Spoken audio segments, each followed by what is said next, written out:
si el nen ha nascut mort, tot i així cal declarar el seu naixement i la seva mort. I un metge ha de certificar que la mort va precedir el naixement. Així és com tot comença. Si el nen neix viu, de vegades és això el que passa,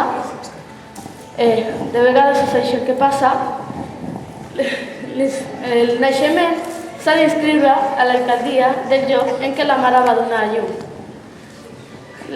L'inscripció a l'alcaldia correspon al pare. L'inscripció s'ha de fer dins dels 3 dies següents al part. Després ja seria massa tard. Si el pare no pot presentar-se, si està malalt, absent, no descartable o mort és possible, l'inscripció l'ha de fer qualsevol altra persona que hagués estat present en el part. No sé, qualsevol. Quan neixen bessons i tots dos viuen, s'ha de donar a conèixer l'ordre en què van néixer per saber quins dels dos és el més gran. El pare s'ha de presentar a l'alcaldia i si està malalt, absent, no descartable o mort, que és possible, la declaració l'hauria de fer qualsevol altra persona que hagués estat present en el part. Si passés que algú trobés un nadó així sense més, no sé, a qualsevol lloc, al carrer, a Barberà del Vallès, hauria d'escriure'l immediatament. El nen s'ha de presentar a l'alcaldia i el registre civil registraria si és nen o si és nena. Sempre la mateixa història, no hi ha cap altre mètode. Sempre ha estat així i així serà per molt de temps.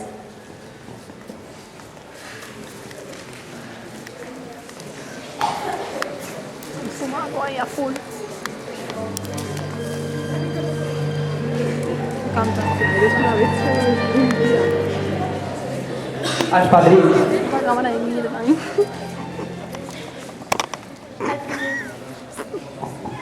El primogènit normalment té com a padrí el seu avi patern i com a padrina a la seva àvia materna.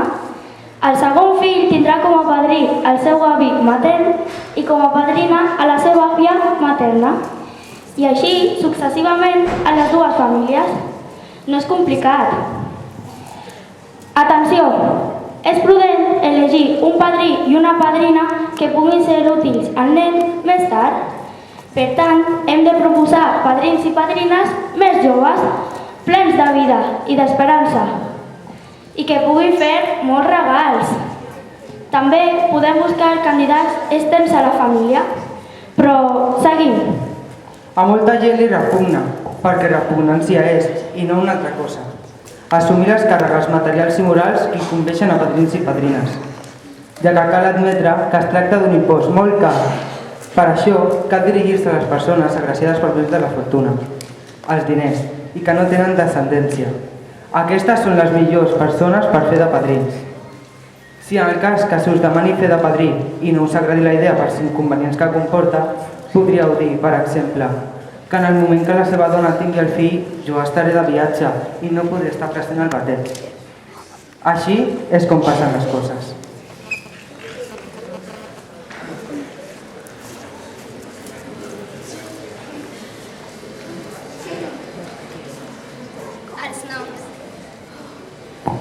Els noms. Els noms no es poden triar fora dels que permet la llei. Els noms són elegits per el pare, la mare i la padrina. I si no tenen imaginació, es poden consultar per el calendari. Per exemple, Jordi significa treballador de la terra, Víctor, vencedor, Maximilià, el més gran, Filip, al que l'agraden els cavalls, Bernat, caçador d'ossos, Lluís, el que és expert en homes, Maurici, fill de moro, Sofia, plena de saviesa, i Teresa, ho deixo aquí. Teresa, la que sap domar els animals ferotges. Si sou aficionats a la novetat, podeu consultar el santoral. Trobareu noms de sants i santes autèntics. Per un nen, heu aquí algunes propostes divertides. Con nom Tempésforo, Miqueu, Poponi, Tigre, Úrsul o Amador. I per una nena, Sincrètica, Monorata, Faticúndia, Sinforosa, Eutiqui, Úrsul o Amador.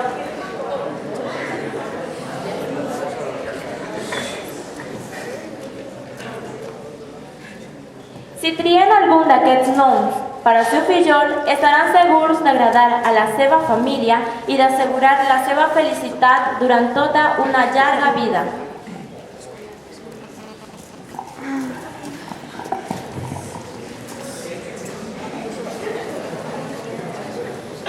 Grábalo. Ya. Cantan, que cantan.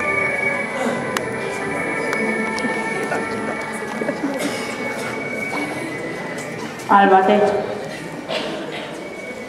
Llevat que la salut de la mare no plantegi problemes, el que cal és esperar al restabliment total de la mare per celebrar la cerimònia del bateig. El padrí regala al seu fillol una peça d'orfebreria o qualsevol altra cosa, segons les seves possibilitats. La padrina regala al seu fillol, si és nena, unes arracades per animar des de molt aviat la coqueteria, tan necessària per tenir atractiu en la vida. Després de la cerimònia, el padrí diposita dins d'un sobre blanc una quantitat de diners. Per tant, no cal impulsar el títol de padrí. Un bateig és sempre l'ocasió per celebrar una gran festa i tots els assistents porten vestit a gala, però que es tranquil·litzi el padrí, perquè aquesta festa sempre va a càrrec del pare del nen. Serà una gran festa depenent dels recursos econòmics del pare. Si s'és ric, no s'oblida els pobres en aquest dia tan feliç. S'envien les restes de menjar als nens de l'hospici. Si s'és pobre, no es fa. Així són les coses. Posteriorment, als anys següents, el padrí i la padrina han d'interessar-se pel nen que van batejar, per any nou, per la seva primera comunió, pel seu primer èxit, pel seu graduat i posteriors titulacions. Han d'enviar-li un regal d'acord amb la seva fortuna i sempre que sigui possible l'han d'anar a veure amb freqüència, l'han d'aconsellar i l'han de renyar si és necessari. El fillol felicita, escriu o truca al seu padrí o padrina per any nou, amb una vegada i n'hi ha prou. Després, les coses s'encadenen de la manera següent.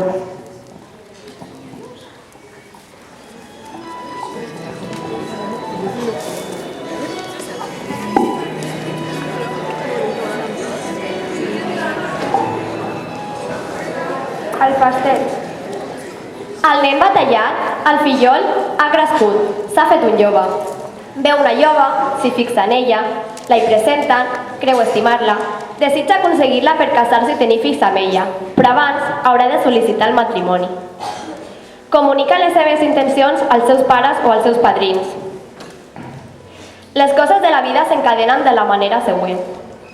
Un amic íntim de la família de la jove concreta una trobada entre els dos joves. La majoria dels casos, la trobada té lloc en un ball o en un teatre. És preferible que amics comuns reuneixin els joves en un sopar íntim al qual assisteixin, cal precisar, els pares de la jove, ja que és difícil d'imaginar que la jove vagi sola a sopar amb el noi que desitja casar-se amb ella. Però abans d'emprendre aquest negoci, ja que es tracta d'un negoci, s'hauran de buscar informacions sobre la fortuna, la posició social i l'herència de les dues famílies en qüestió, ja que es tracta d'un negoci.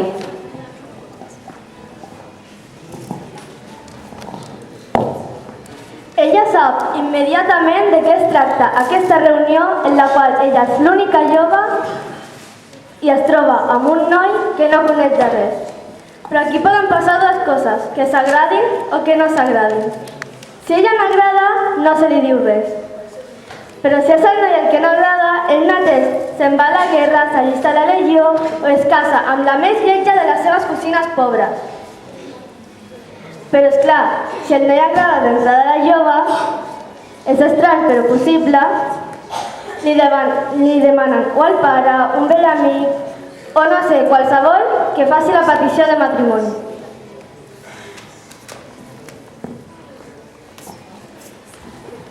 rebuda la conformitat de petició de matrimoni, el pretendent es vesteix amb el vestit de cerimònia i visita immediatament els pares de la jove. Durant la primera visita no es perd el temps. Es fixa el dia de la petició de mà. Es decideix una data molt propera, ja que hem perdut prou temps.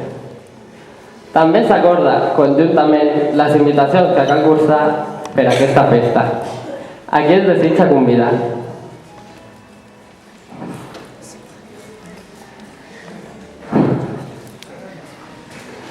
La petició de mà transcorre en família, en una intimitat rigorosa. Aquells amics recents, els que anomenem coneguts, no assisteixen.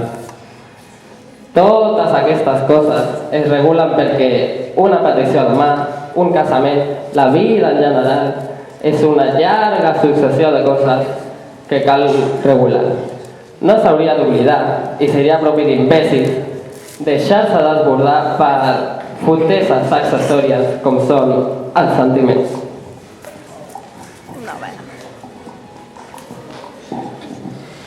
El jove, en persona, porta anell de compromís. Ha consultat discretament quina és la pedra preciosa preferida de la jove, ja que no pot comprar aquest anell a l'atzar. De totes maneres, sigui quin sigui l'anell, ha de ser ben rebut, perquè és símbol de compromís que ja no es pot trencar. La jove queda fascinada i exclama: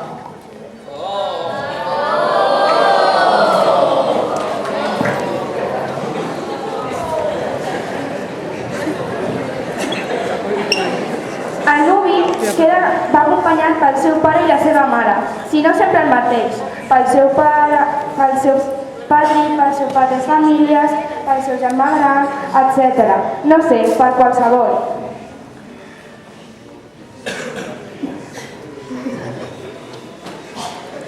A la sopar, els promesos estan col·locats l'un al costat de l'altre. Al centre de la taula, enmig dels assistents, i són tractats com els solers del dia per tossons. El festeig és anunciat a les postres. Ningú s'ho esperava i tothom llança una lleu exclamació de feliç sorpresa.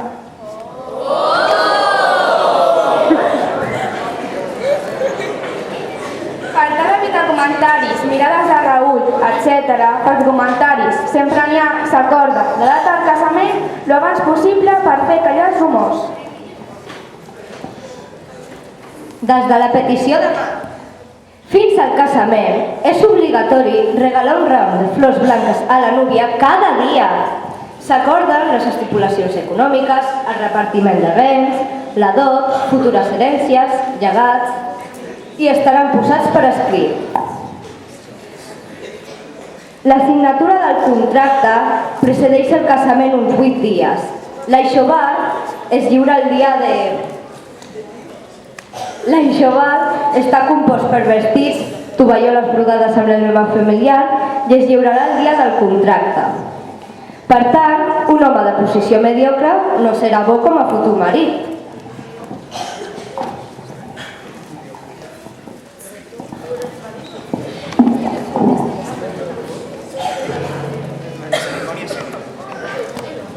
La cerimònia civil. Normalment, el contracte es firma davant un notari. Quan el notari va a casa dels pares de la núvia, tots els interessats es reuneixen allà. Quan el notari firma el contracte, insisteixo, a casa dels pares de la núvia, posteriorment s'organitza una espècie de festeig, un sopar, que convidarà a tots els interessats i a tota la família, a totes dues persones. En aquest sopar, això es fa un festeig i de sobte les converses i les bromes s'interrompen. El notari procedeix a la lectura del contracte. Llavors, el nuvi, el futur, el marit, el que sigui, el jove, s'aixeca, signa l'acte, saluda la seva nòvia i li passa la ploma. Després, la família, primer els pares, després la resta, segons l'edat, signaran l'acte i s'acabarà. La cerimònia civil precedeix la cerimònia religiosa, però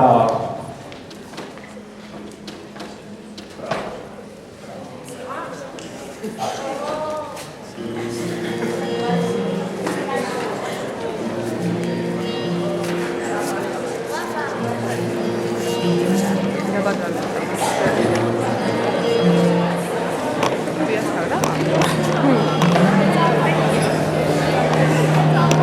nos vamos a poner delante de la peña.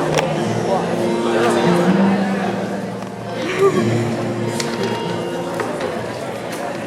Creo que se puede bajar. La cerimònia religiosa. Un no es casa a l'església durant el període nadalenc ni durant la Setmana Santa. Són coses essencials que heu de saber i no oblidar. La cerimònia religiosa generalment se celebra al matí. Tots estan més en forma, acaben de llevar-se i tenen bon aspecte. El pare i la mare de la núvia reben els seus convidats al saló. La jove núvia apareix a l'últim moment, baixant de l'escala, portant un ram de flors blanques a la mà.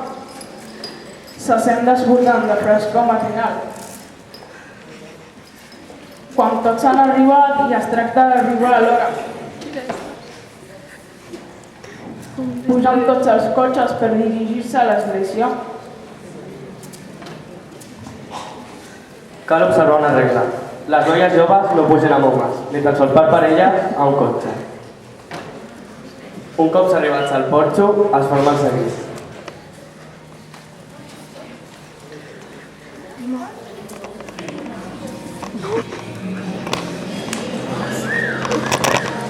Quédate ahí. ¿Con qué se ve esto? Quita.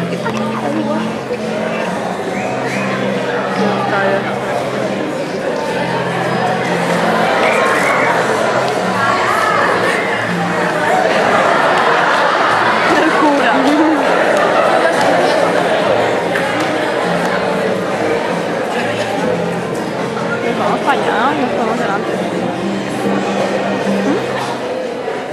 Quan entra la núvia, tots els convidats de la missa s'aixequen. La núvia avança sense girar la vista al seu voltant i camina dreta.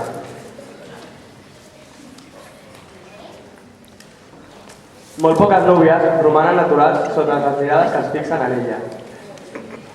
Algunes núvies posseeixen el do de molestar i divertir els assistents. El pare de la núvia la porta al seu lloc. El reclinatori col·locat a l'esquerra, on hi ha un ciri encès.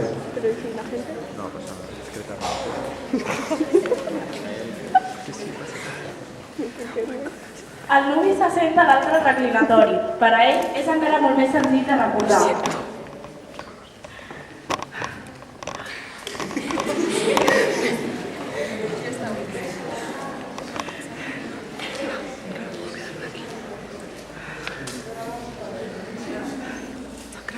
Les aliances es mostren en el moment de l'entrega. Dintre de l'aliança està gravada la data.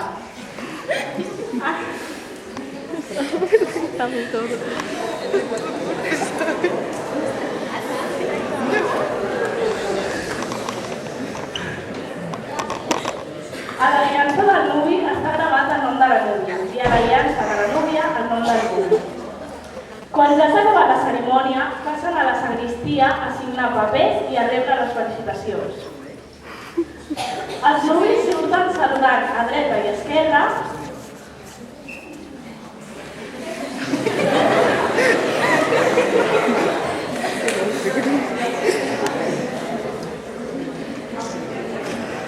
Normalment marxen en un cotxe descapotable i tornen a casa per dinar. I així és com van passar les coses.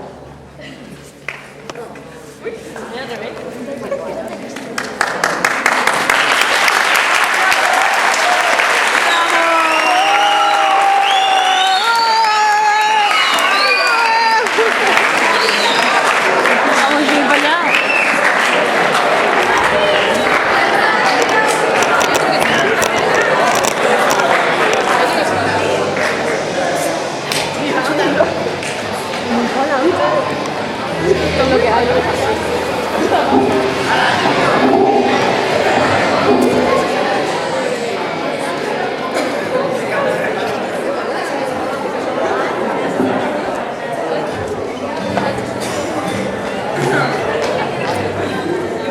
casament s'ha de celebrar amb tanta magnificència com ho permeti la posició econòmica. La pera, vamos.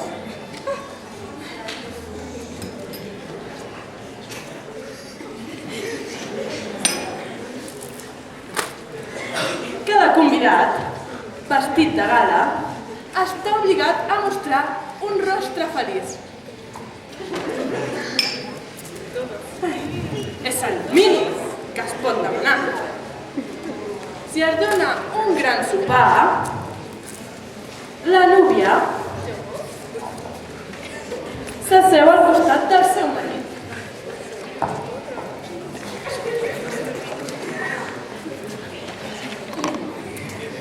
Els pares de la núvia s'asseuen al costat del nuvi i els pares del nuvi al costat de la núvia.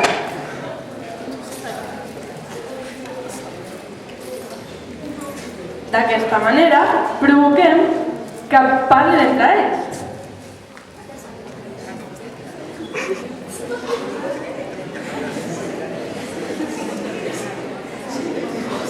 I així evitem que es formin els típics grupets familiars. Perquè això està clar que no ens interessa, perquè si no només parlarien entre ells.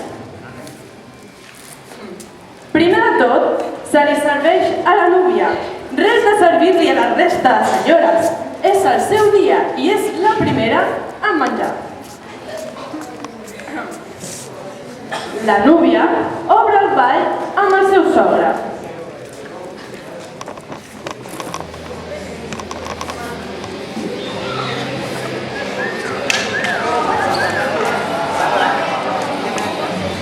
Després, en la segona contradansa o al vals, la núvia balla amb el seu marit i comencen la resta a ballar.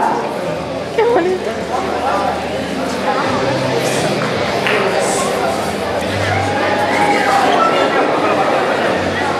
El vals és el ball perfecte perquè s'apropin entre ells. Ja.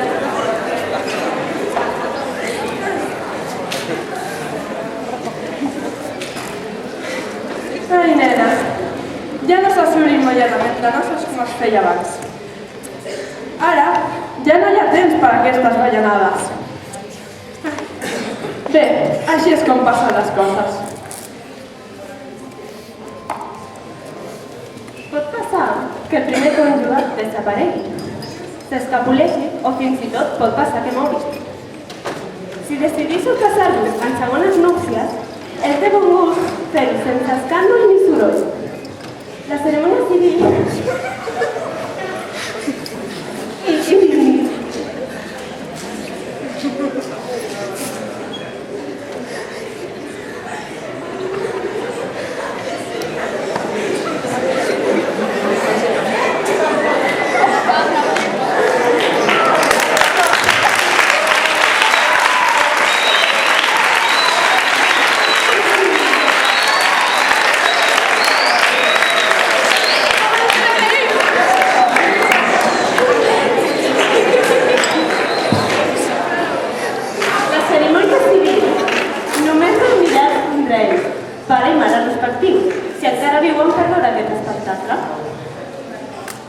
La vídua que es vol casar...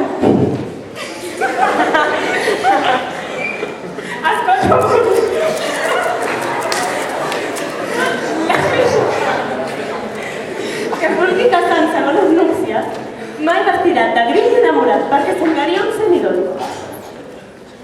Tampoc vestirà de... Tampoc vestirà de rosa perquè és un color massa alegre. Portarà una mantilla blanca o negra, que podrà adornar amb algunes flors. La vídua encara conserva la seva primera aliança. El seu primer matrimoni és un fet que res pot esborrar. Per tant, portarà 2 aliances si s'ha casat 2 cops, i tantes aliances com, bé, ja m'entens. Després de la cerimònia religiosa, té lloc un dinar o un sopar. Però en les segones noces mai hi ha ball, ni ball ni festa.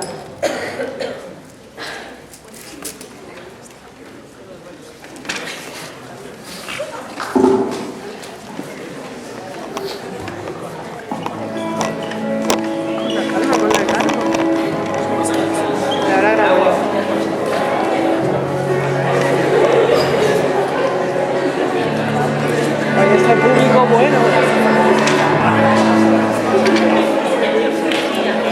noces d'argent.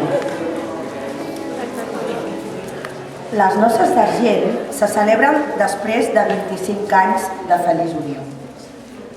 Fins i tot, i en el cas de que la unió no hagi estat tan feliç, se celebren igualment. De forma general, i per resumir, se celebren si han transcorregut 25 anys d'unió, s'hagin passat com s'hagin passat. La dona es conserva encara vella. Sovint sembla la germana gran de les seves filles. El vestit també serà blanc. Després, la comitiva surt de l'església. Fan un sopar i un ball. Tanca aquesta deliciosa festa.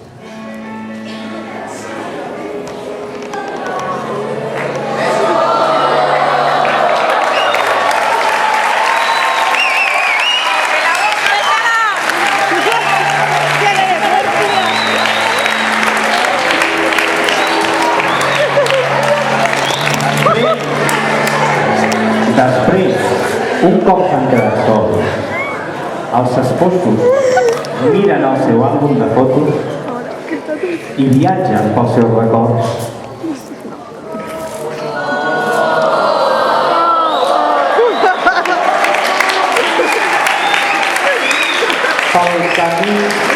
Pel camí polsegós, caminar sense treva.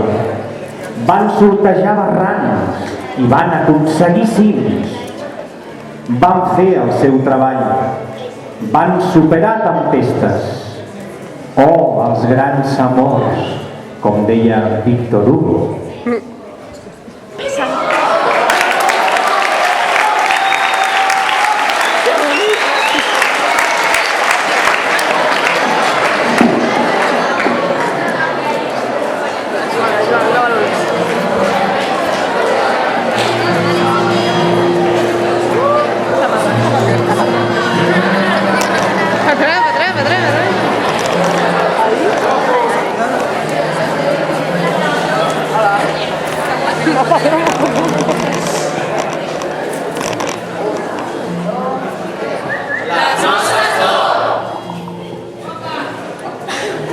Les noces d'or se celebren després de 50 anys de feliç unió. Fins i tot, en el cas que la unió no hagi estat feliç, si dura 50 anys, se celebra de totes maneres. La festa és la mateixa que les noces de plata, però més íntima. Els seus fills acudeixen amb ells, els que no se'ls han avançat, amb els seus fills i amb els fills dels seus fills. Com a mínim 3 generacions els envolten. Després del banquet hi ha un ball, o un guateque, per ballar. Molt bé. Els dos avis obren el ball amb 2 dels seus nets, si poden. Si no poden, mira, ja està bé. Continuem. La festa mai s'allarga després de mitjanit. Mai! Després de la mitjanit, quan s'ha acabat la festa, els dos avis s'abracen, solitaris, abandonats, i es prometen que si tornessin a començar, ho tornarien a fer. Són coses que es diuen i es creuen.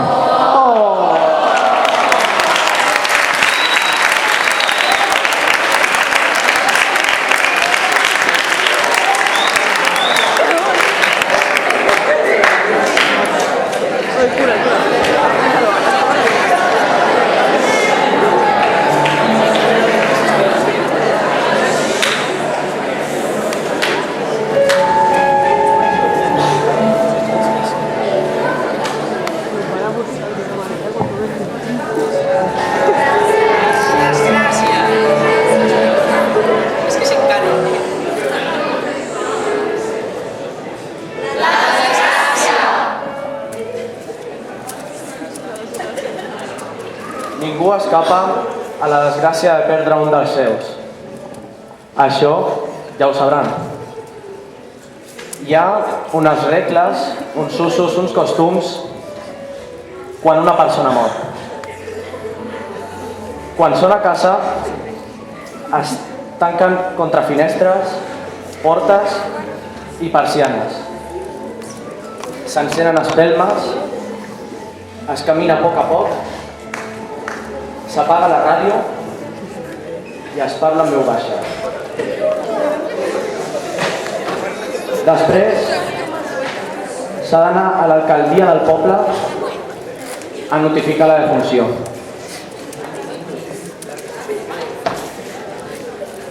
El dol és una marca externa del dolor que sent. Abans això durava molt de temps.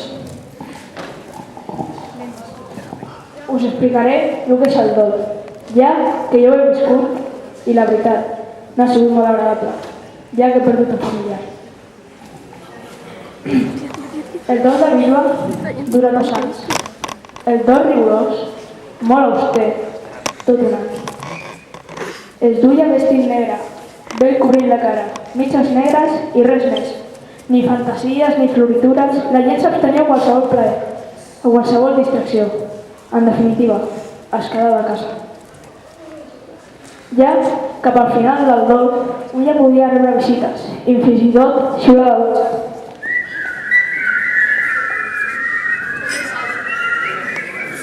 Ja acabat el dol, un ja podia anar a les festes. Només a les festes i prou. Encara no es balla, només es mira, però el peu porta el compàs sota la taula.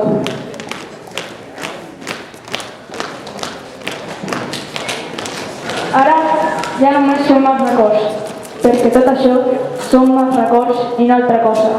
Pensem en casar-nos, tindre fills, inscriure en una cita civil, i això és com les coses ocorren i continuaran passant.